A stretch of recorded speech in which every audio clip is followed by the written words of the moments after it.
to the next subject. Beis Hillel Omrim Af Malzirim. Now we're going to talk about Shabbat itself. What could I do on the Shabbat itself regarding returning food that I've taken off the fire on the Shabbat? Not the fire. I mean, if I took off food on the fire from Shabbat, I'll never be able to return it to the fire itself, right? Because that looks an open flame. That looks like cooking. So now, when Beit Hillel said "af machzirin," right, in the Mishnah, right, the Mishnah was talking about returning food to a stove that you had removed the coals. Right, the coals were removed. That's what Beis Hillel is referring to. So comes the Gemara. Beit Hillel af Mazir. Amar Rav Sheshet. Rav Sheshet says the Divrei Ha'omed got him the bottom of it's 38.3 right bottom. Got it, Adam? 38. The 38.8. 38.8. Sorry, 38.8. Last line. Beis Hillel Omrim Af Malzirim, you could return. So Amar Rav Sheshet. Rav Sheshet says the Divrei Omer Malzirim, according to the opinion that says you could return food to the stove on the Shabbat. Again, but we're saying the stove, we're talking what kind of stove? The fire has been covered. Well, the coals have been, you covered it with ash already. And of course, we're talking about, you covered it with ash.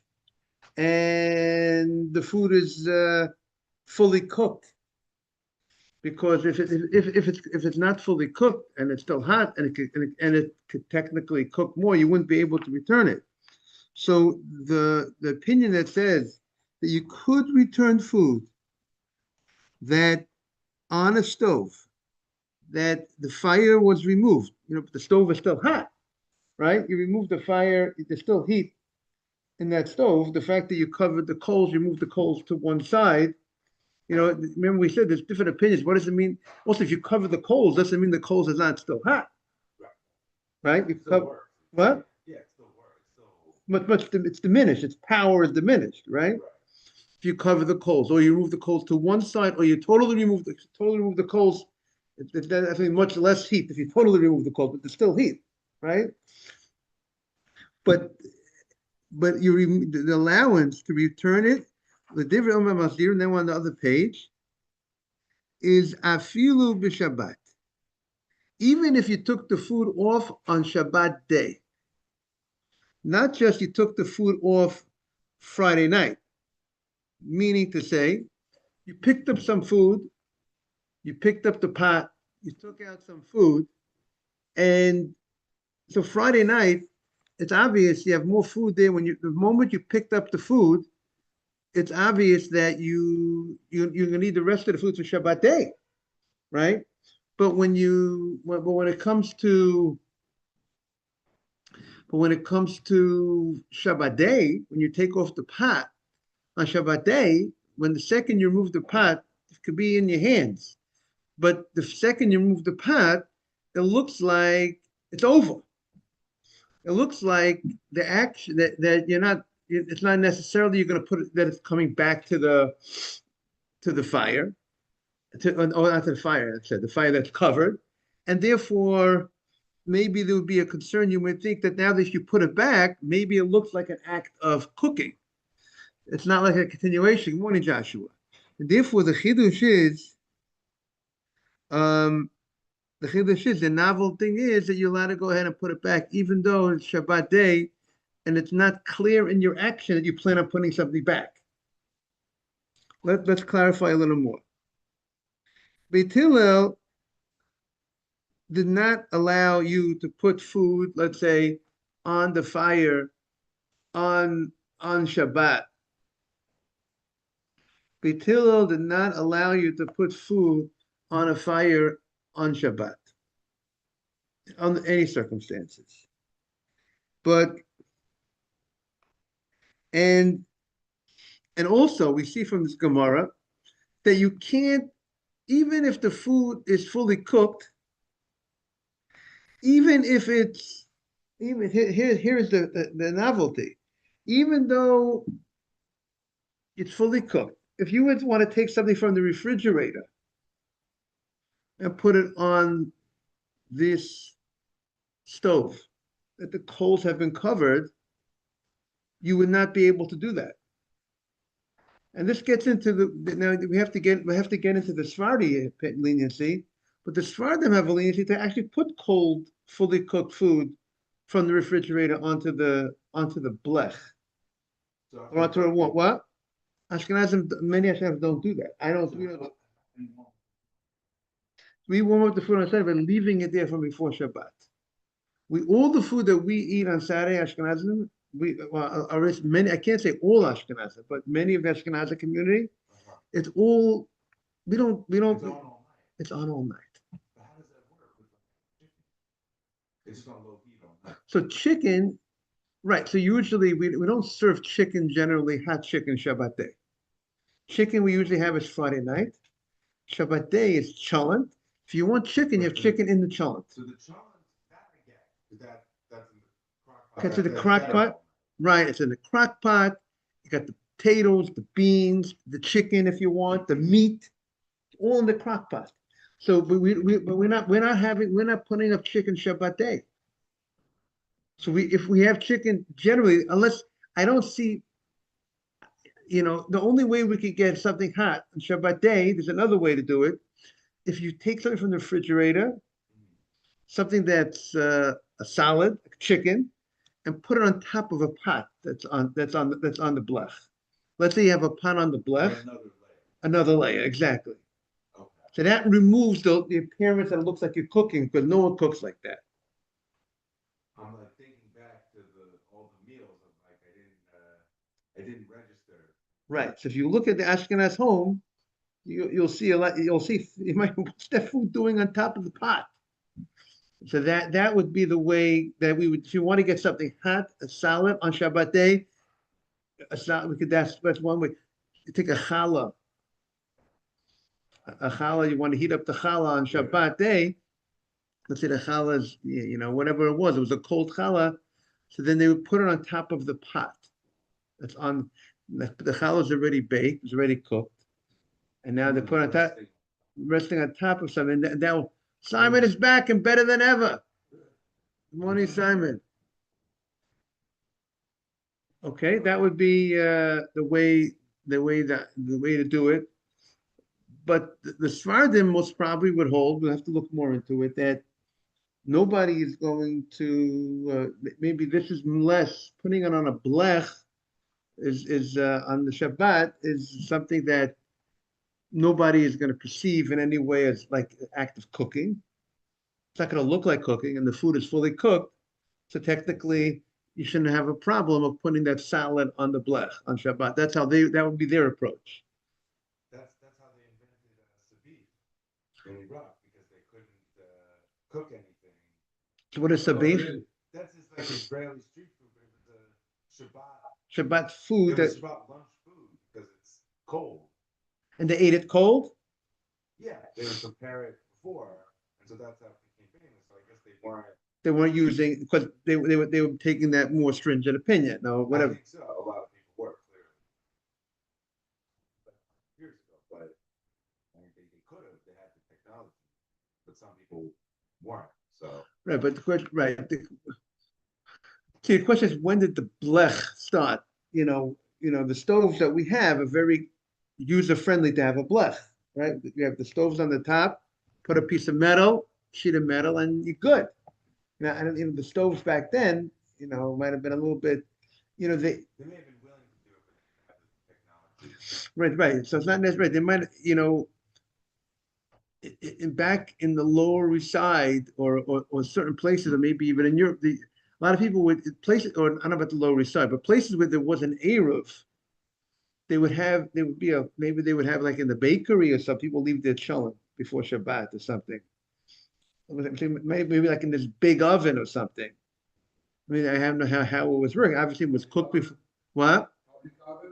More like a public oven of some sort, or that bakery. Maybe the bakery got a few dollars, 50 cents on the deal, there was such a, we have to find out, now we have to find out more about that baker's oven where the people left their food before Shabbat, because maybe not everyone had that such, ability or whatever to put up, we have to find out, do a little research on that, on how they did it.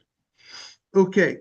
So Simon, we are on 38B1, top of the page. So we said you could return even not, now Rashi explained, now, so I'll just give you the commentary over here. Beit Hillel only permits you to return the take off a pot on Shabbat from the stove and return it, right? That's what we said, right? You take it off, still hot, still boiling hot. You go ahead, you're returning it. Now, even though, but to put it there, good morning, Asaf.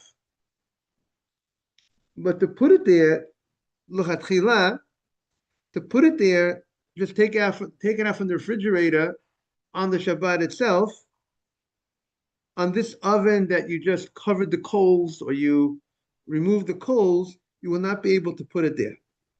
The reason is because it looks like you're cooking.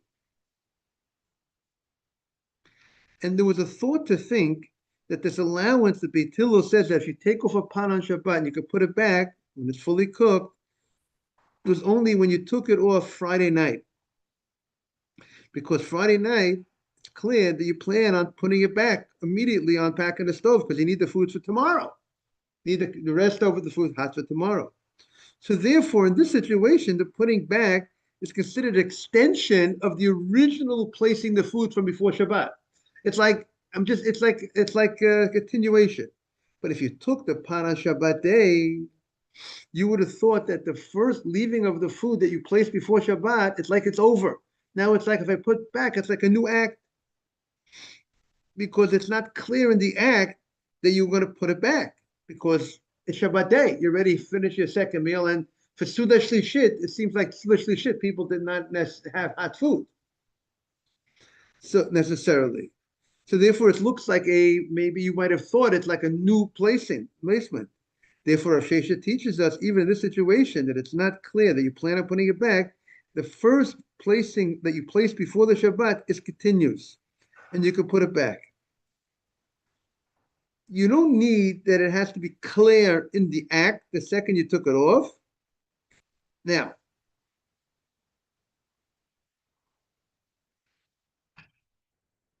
this allowance to return the food is only if the food was still hot. But if the food that was, that cooled down, if it was cold, then you definitely would not be able to put it back. Because then that would look like you're cooking. However, the Vilna Gaon says, okay, that would be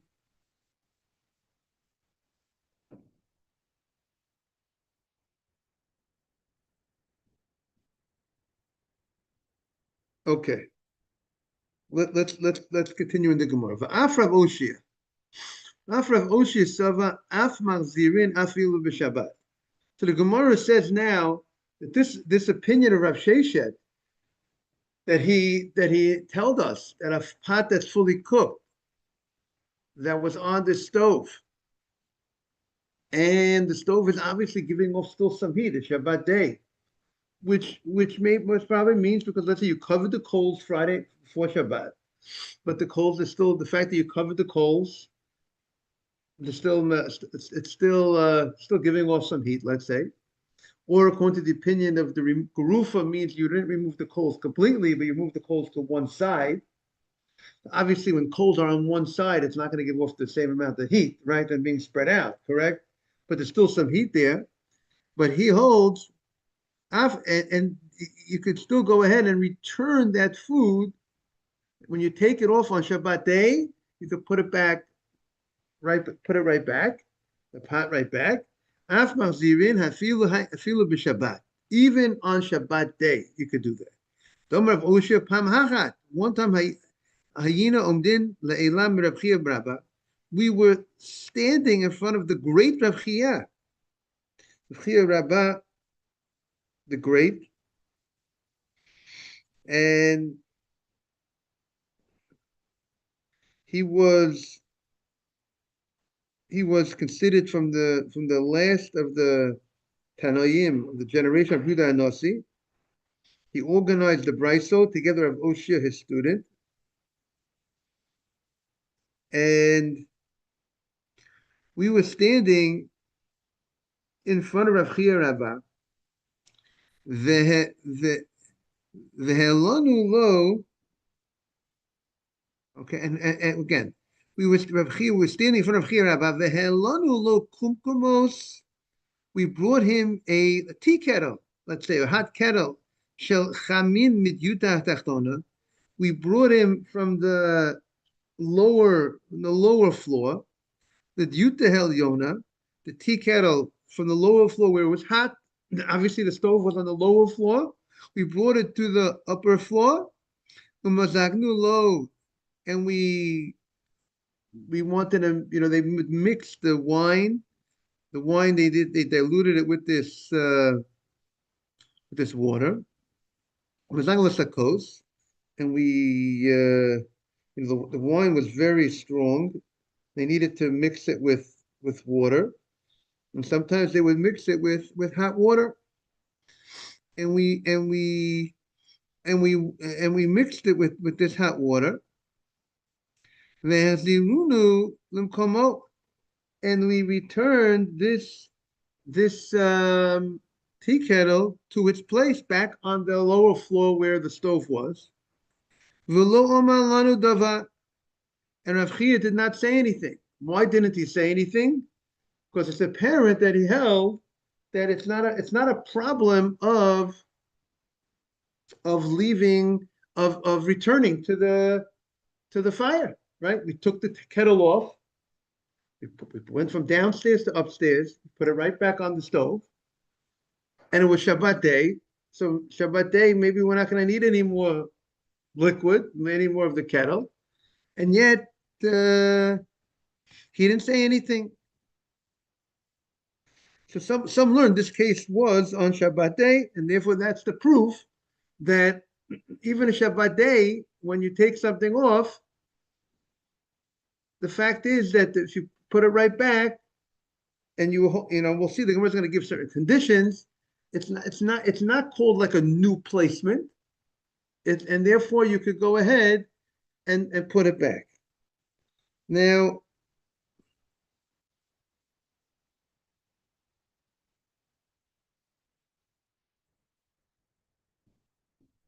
the Gemara continues. Amar Rav Zreika, Amar Rav Abba, Amar Rav Tadadai. Rav Zreika said the name of Rav Abba, said the name of Rav Tadai. Lo shanu, this allowance that you could go ahead and place. We could go ahead and place. But by the way, just to mention, we're going to discuss. Maybe we'll look into more why there was no problem of cooking the wine. I mean, if you took the tea kettle and you diluted the wine, the hot water from the tea kettle, why isn't that called the problem of cooking the wine? And the wine is right. So that we'll have to see more, about when we cook the wine. Why isn't that an issue? So we have to see more. Yeah, what does that even mean? No. I'm saying if you cook the wine, you took something that's not cooked. If the wine is not cooked, today's day and age, okay, and even we have wine our wine is pasteurized, right? So the question is, does it reach a certain level of questions? How strong is the cooking over the wine or not? If we see some wines are called mevushal, some wines are called cooked wine, some wines are called not cooked wine, right? Right, Simon. Therefore, if a non-Jew cannot pour non-cooked wine, so therefore, if you have a wedding So at a wedding, all the wines at a weddings are always cooked, kosher cooked wine. Because if it's kosher, because if the wine is kosher wine but not cooked, then the rabbis say that that's called not the wine say mavushal says that it's cooked. Aina mavushal means it's not cooked. So all the single liter kedem, a lot of the single liter kedem or the non-expensive kedem single liter bottles are cooked. I mean, so let's say Primalaga, Red Concord, those basic brands are cooked. Therefore, those at a wedding, no problem. The non-Jewish waiter could pour that wine, but if it's cooked, the better wines are generally non-cooked. And therefore, because that's what they would use to pour for the idols, they would pour the wine. They would serve the idols by pouring wine, and therefore, at a wedding, one of the jobs of the mashgiach is to make sure that all the wines are cooked. So it says cooked on the bottom.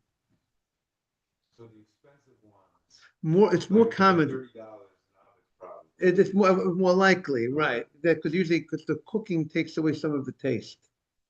And therefore that's why, and the rabbis never forbade, because they didn't worship the idols by pouring cooked wine to the idols. They would only pour the better wine to the idols. Therefore, when the rabbi said yayin nesef, wine that's of a Gentile, I can't that if the Gentile poured the wine, that will only be from wine that's non-cooked wine. But we're gonna have to see more. We have to look more into this, but you know, about why that wasn't an issue about the hot water cooking the wine, but however, there's definitely ways that you could do it, that it's not going to cook the wine, it's just going to give it a little bit of a little warmth, but not a cooking. So we have to, we'll have to see more about that. But the Gemara is not focusing on that issue. The Gemara is focusing on pointing out the point that the Gemara is focusing on the point that they took it off on Shabbat, let's say Shabbat day, he removed the tea kettle and he put it back. And we don't say it's a problem of Shabbat day by removing the tea kettle and putting it back, because the Gemara said before, you might have thought just Friday night. Good morning. Friday night, when you remove the food, it's obvious you're going to put it back because you need it for the next day. But Shabbat day, when you remove food, it's not obvious you're going to put it back. So the Gemara you might have thought there's a distinction between taking off food Friday night and putting it back, and maybe we would not allow you to take off Shabbat day and put it back because it's not obvious in the moment you took it off. It's not obvious it's going back, and therefore the novelty is, the chiddush is that it is not a problem. Even Shabbat day, you took off the food, you could put it right back, provided the food doesn't say fully cooked, right? You could put it back on that stove that you had removed the coals, or you had covered the coals. So comes Rav Zreika, Amar Rav Abba, Amar Rav Tadoi, and he says, Lo Shanu, this allowance that is permitted to put back food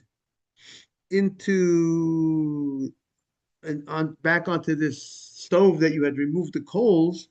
This is called chazara, returning. Ella odon biyodo. It's still in your hands.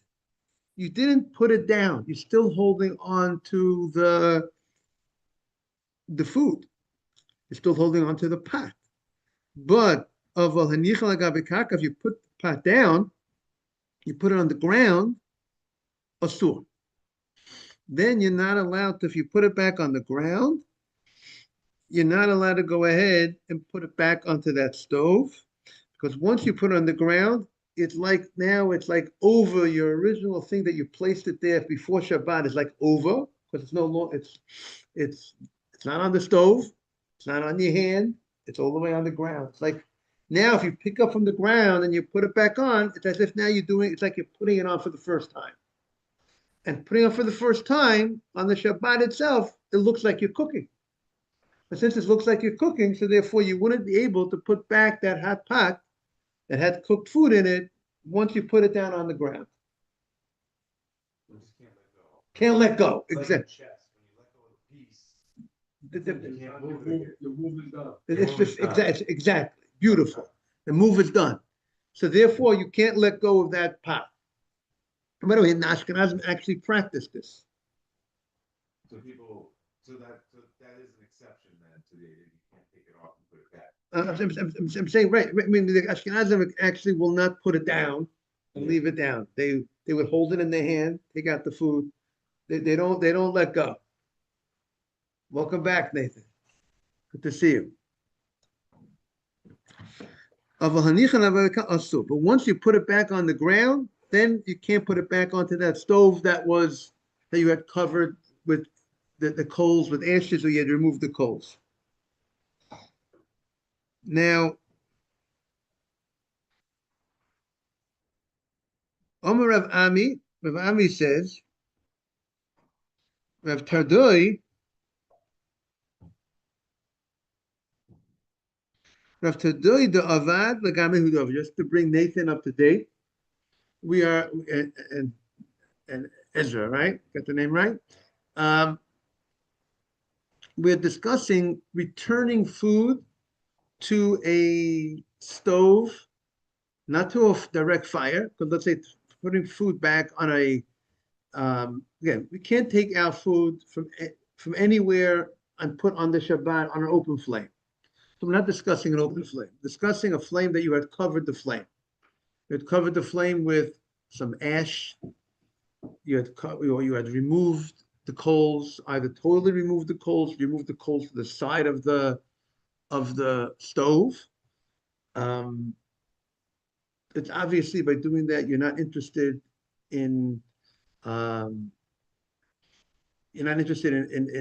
cooking, because no one who's interested in cooking would want to go ahead and remove the coals or cover the coals if you're interested in cooking. Do you get a mazel tov tomorrow night?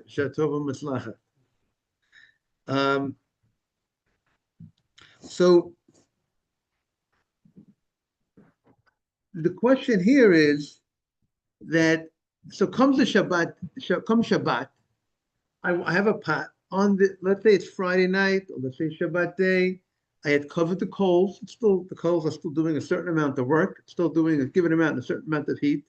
It's and I left the food there before Shabbat. I left the food. Good morning. I left the food before Shabbat on this stove where the coals are covered with ash. It's still giving a certain amount of heat. And now comes a Friday night. I want to take out some food and I want to put back. So the food is totally cooked. Because if it's not totally cooked, and if I'm putting it back and if it's going to cook it more, then I'm getting a problem of violating the cooking issue. So it's totally cooked. Can I go ahead and take out food and put it back onto this type of stove? You have the question, Ezra? So the Gemara says yes, you could do that. Whether it's Friday night or Shabbat day, you could do it. That's what he said. Morning. That's what he said. The Gemara says you could do it. Then comes Rav Tadai, not a common name in the Gemara. Very rarely ever see such a name. And he says that's only if you didn't put it down on the ground. It's only if you're still holding the food in your hand, the pot in your hand. It's like chess. You take your fingers off the piece and then the move is done. Exactly, just like chess. We said it 5 minutes. Oh, See, no, that's good. That means if everybody is staying on the same wavelength, that's a good sign. So, but once you put it on the ground, it's all game over. Move over, right? That's what the Gemara. Good morning. Okay, so that's what the Gemara says. Comes Rav Ami, and Rav Ami says, no, I disagree. Rav Ami, what Rav Tudai said, the Garmehu Da'avad, that was his own opinion. Now, the law does not follow his opinion. Right? You with us at 38B? 38B1. First column. The bottom of the first column, Omer of Ami. You got it? 38B1. Tell me if you got it. Omar, he says, the Elahachi Amar Rav Chia, Amar Rabbi Yochanan. Rav Chia said, name Rabbi Yochanan, Afilu henicha gabe karka muta. Even if you go ahead and place it on the ground, you took the food, you took the pot off that stove that the coals were covered, and you put it on the ground. You took out food, and then you want to put it back on the stove. You still could do it.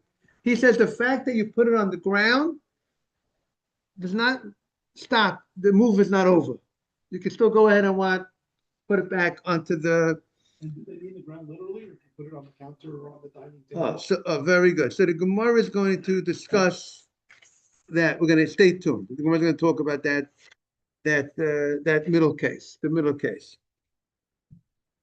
So far, ground sounds like ground, right? He didn't say, again, the allowance, he's allowing even the ground. Not just the counter, even the ground. The ground is a bigger chiddush, right? It's further away from the stove, right? So it comes that which you said, if it's in your hand, you could go ahead and put it back, meaning he's going back on that opinion that says you could put it back when it's in your hand. It has to be in your hand. Okay, I think I skipped 1 second.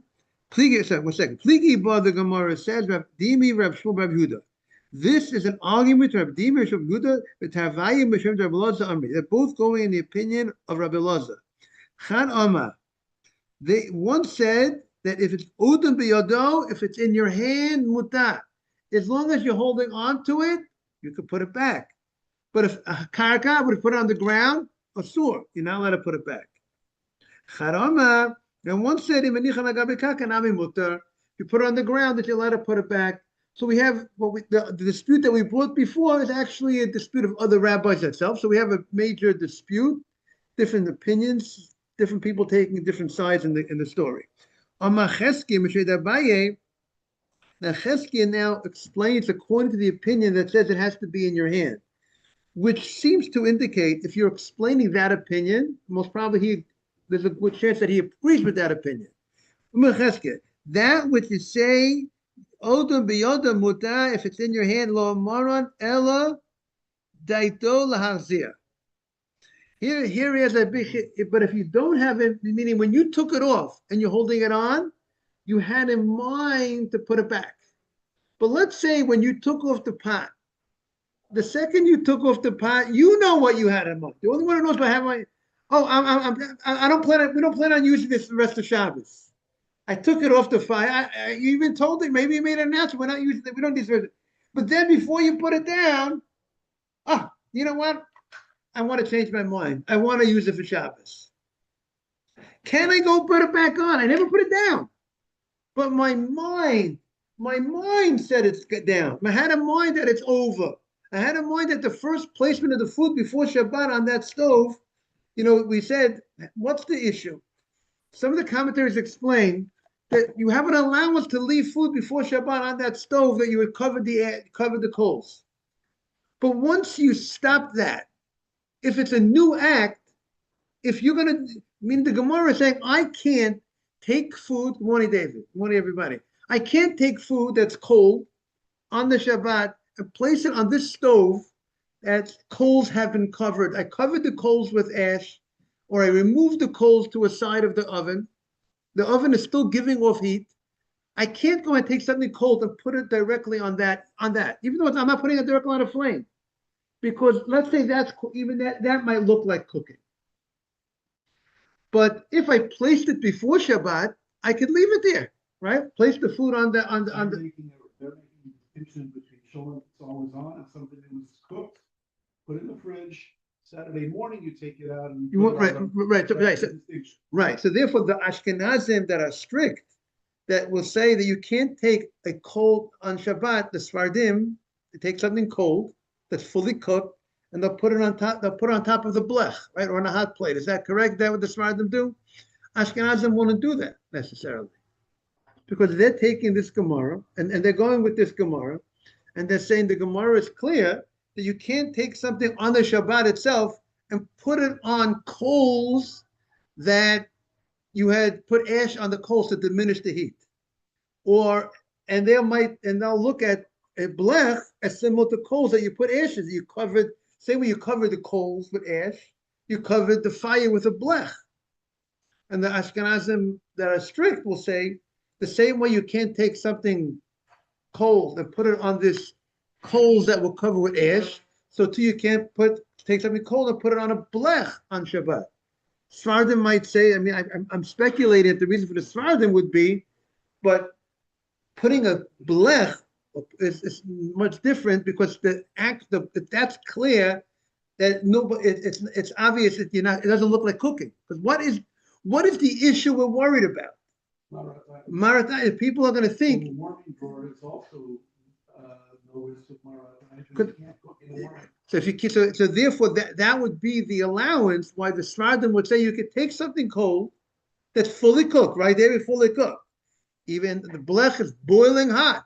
And let's say you put a big nice fire on before Shabbat, you're not cooking because the food is already cooked, right? But Claire, it's ready cooked. But you put it on the blech because it's not. What's the only issue that you could have? You look like cooking. But if you have the blech on top, we have this warmer. We don't cook with warmers, so maybe it doesn't look like cooking. So that would be the allowance for the. But the Gemara is now not having that allowance because our Gemara is not talking about you covered it with a sheet of metal, you covered it with some ash, or you covered it with, or you removed it to the side, the coals. So our Gemara is not allowing you to go ahead and take something on the Shabbat itself, take something cold and place it on. So our Gemara is discussing what's called the continuation of what you did before Shabbat. You allowed to leave the food on that stove that you had covered before Shabbat. You covered the coals. You can leave the food there. But now, once you picked up the food, right? The Gemara is saying, once you picked up the food and if you put it down on the ground, so there's one opinion that says once you put it on the ground, now it's like if you want to put it back, it's like a new act. It's like you're starting from fresh. And starting from fresh, you can't put on the coals on those coals, even though they were covered, because of the appearance of it looks like you're cooking. Okay, we'll see more tomorrow. We're getting into this. We're getting heated up, everybody. And we got to keep the fire hot. Have a great day, everybody. Take care of yourself.